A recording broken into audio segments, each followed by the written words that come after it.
So your media is clean, and now you want to pull information from somewhere else. You want to do that correctly, so you do write blocking. Write blocking is the process of blocking any attempts to write to a digital storage device, either through the use of hardware or software. Hardware, hopefully. Data can be copied from the original source target with the write block device in place.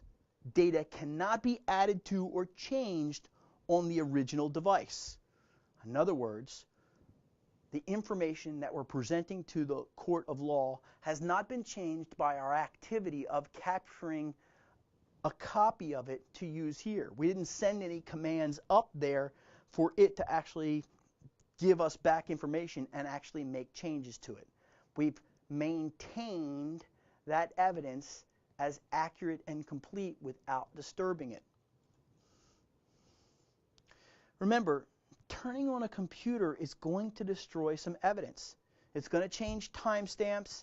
It's going to trigger automatic updates in a lot of cases. It's going to trigger virus definitions.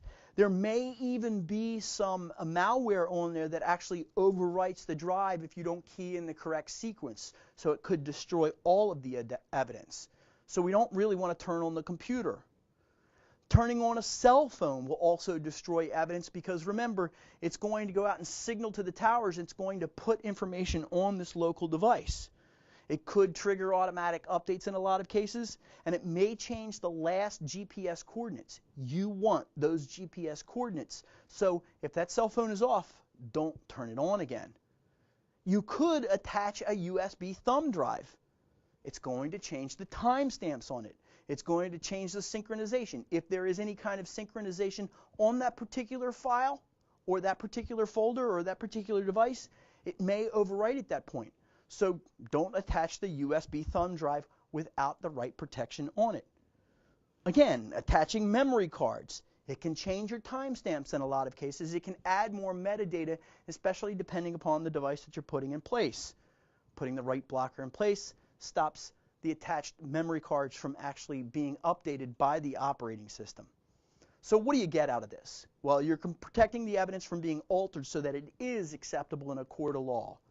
It also protects the evidence from being commingled with other data from other cases. And you can testify in court that the evidence was handled appropriately and excellently. There are all sorts of write blockers out there. Here are just two of them that I put up. These are physical write blockers that have different connectors on them and power supply that can be offered to the device, to the hard drive that has been removed from the machine. Usually it's not possible to write block a cell phone. The real trick here would be to take this tool along with a Faraday cage to eliminate a lot of that updating. So it is possible, but you need to interact with the operating system to get the system data out in order to pull it off. So you use specialized tools in a lot of cases.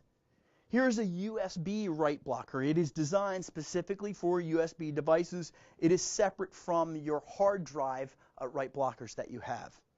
And we have memory card write blockers out there that will also help us with all these small media devices. That's write blocking, and we're going to go on and talk about a few more things in this mid wrap up in just a second.